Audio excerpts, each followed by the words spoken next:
For the introduction, we are going to present the background and its domestic issues of a Southeast Asian country that located on the northern side of the island of Borneo, which is Brunei Darussalam.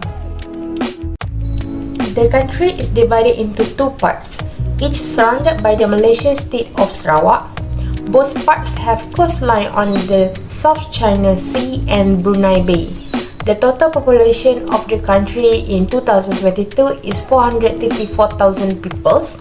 The capital of Brunei is Bandar Seri Begawan. Next, Brunei has a mixture of Southeast Asia ethnic groups, which is about 2/3 are Malay, 1/10 are Chinese, and the remainder are indigenous peoples and Indians. Next, Malay is the official language used in Brunei, but English also widely understood in Brunei.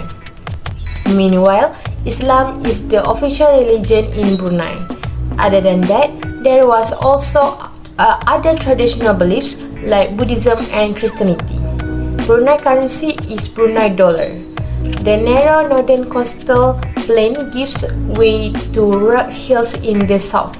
Brunei's western enclave consists of the valleys of the Belait, Tutong, and Brunei rivers, and is mainly hilly. The eastern enclave contains the Pendaruan and Tubarong River basins and the country's highest point, Pagon Peak. Its economy is dominated by production from major oil and natural gas fields. It has one of the highest per capita incomes in Asia. Brunei is a monarchy country, which is the head of the state and government is the Sultan. Brunei traded with China in the 6th century through allegiance to the Javanese Majapahit kingdom that came under Hindu influence. In the early 15th century, with the decline of the Majapahit kingdom, many converted to Islam and Brunei became an independent sultanate. When Ferdinand Magellan ships visited in 1521, the Sultan of Brunei controlled almost all of Borneo and its neighboring islands. In the late 16th century, Brunei lost power because of the Portuguese and Dutch activities in the region. By the 19th century, the Sultanate of Brunei included Sarawak and part of North Borneo, which is now part of Sabah. In 1841, a revolt took place against the Sultan and a British soldier, and James Brooke helped put it down, and he was later proclaimed as governor. In 1847, the Sultanate entered into treaty with Great Britain, and by 1906, it had yielded all administration to a British resident. Next, Brunei rejected membership in the Federation of Malaysia in 1963 and then negotiated a new treaty with Britain in 1979 and achieved independence in 1984 with membership in the Commonwealth. Lastly, Brunei has pursued ways to diversify the economy, notably by encouraging tourism. The issues about politics in Brunei is about human rights report shows Brunei freedom status as not free. The human rights watchdog Freedom House rated Brunei as not free in its most recent report with a score of 29 out of 100. According to the report, Brunei is an absolute monarchy with the Sultan exercising executive power. Opposition groups denounce political activity remains extremely limited. There are no national elections in which the opposition could gain more power. Residents have few opportunities for genuine and autonomous political participation due to the Sultan's dominance and the lack of elections. Brunei's the only television station is run by the government. The Sultan's family controls the country's main English language daily newspaper, the Borneo Bulletin, and its journalists frequently learn Saf. The Scoop, an online publication, provides somewhat independent coverage of Brunei society and politics. Academic freedom is respected to some extent, but scholars are said to self-censor or publish under pseudonyms in foreign publications. To monitor suspected dissidents, the government employs an informant system, and online communication are monitored for subversive content. Nonetheless, Brunei has an active online discussion community. Though there have been reports of self-censorship online regarding monarchy-related issues. Next, the second domestic issues in Brunei involve security matters. There are many emerging issues in Brunei that affect global security in various aspects among Bruneians. One of the issues highlighted is affected issue of security in terms of society, which is due to the persistent poverty issues. There is a mass poverty occurs and also a decrease in terms of the standard of living as well as the other indicators of human development. A rampant crime and public disorder as well as social and civil unrest are also among the factors that lead social security becomes unavailable, which result to a widespread sickness and disease and also result high mortality rates. In addition, nihilism and irresponsible society who involve in drug use, increasing violence and social disruptions are serious issues that will give a negative impact towards social security through cultural disintegration.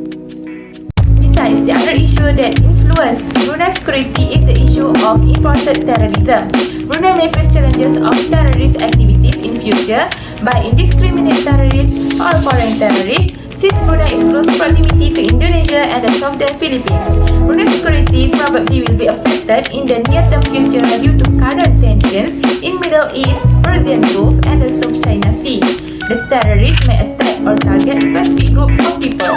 They may also consist of locally based misguided individuals and disengaged youth who may respond towards online radicalization, illegal recruiting, and propaganda tactics. Their target is focused on inspiring lone wolf attacks. So next, after discussing the security issue in this country, I will discuss the economic issue as well. Although this country is included in a small country, but they have natural wealth such as petroleum and natural gas, and that revenue contributes to most of Brunei's income. This makes Brunei is one of the rich countries. As a result of the country's wealth, the government has provided free school programs, free healthcare, and subsidized rice and housing to the people. Not only that, the country's currency is the Brunei dollar. It has the same currency value as the Singapore dollar. Brunei also began to increase the sources of income in other sectors such as in the trade and industry sectors. In addition, tourism is also developed to increase the country's income. So that is the economic system in the country of Brunei Darussalam that relies on the petroleum and natural gas sectors. However, they still developing in the tourism, trade and industry sectors. Next, we will look at the domestic issues of social in Brunei. There are two issues that I have found in the research about the most common issues in this country, which are high unemployment, underemployment, and mismatch. And another one is community disintegration. First, let us start with high unemployment, underemployment, and mismatch. According to studies, the unemployment rate in Brunei is 6.9% with a considerable 25.3% rate among young people. In order to measure the mismatch between employment demand and supply, The overall level underutilization rate was assessed at 18%. Both graduate work applicants and low-skilled workers have an education and skill mismatch. Graduates and out-of-school young are equally impacted by unemployment. Nevertheless, it is rising. Lack of diversification, industrial vulnerability in the oil and gas and related sectors, and public sector employment saturation all contribute to poor job chances. Even with economic growth, the problem will continue if the education offered does not address the information and skill needed by the future economy. Next, we continue with the second issue, which is community disintegration. Community disintegration is one of the Sultanate's most prized qualities, which has always been the close-knit society of Brunei. Our unified social fabric may be in jeopardy if we don't address the negative effects of the past social change, including urbanization and industrialization. Examples of community breakdown include the rising crime rate, embezzlement of elderly and young children, ex-offenders who are frequently shunned by society and unable to find work, marginalized youth who find it challenging to integrate into society, the capture of modernity increased by the internet and global mass media, and the new gender power relations that challenge traditional cultural norms. As a conclusion, various issues in Brunei indicate various effects in many aspects, include politics, security, economic, and social. It seems that there is a lot of weakness of the issues that can be obstacles for Brunei to achieve development, and it also leads them to overcome the issues based on their experience. Nevertheless, the government in Brunei should enhance their strategies to ensure they can have a continuous improvement in accordance with their goal to realize Wawasan 2035 by embracing the fourth industrial revolution. Although Brunei was resuscitated and one of the modern governments, as well as known as macro-state, they still need to ascertain efficiency and effectiveness of the concept at the operational level, especially at the national level. So that's all from us. Thank you.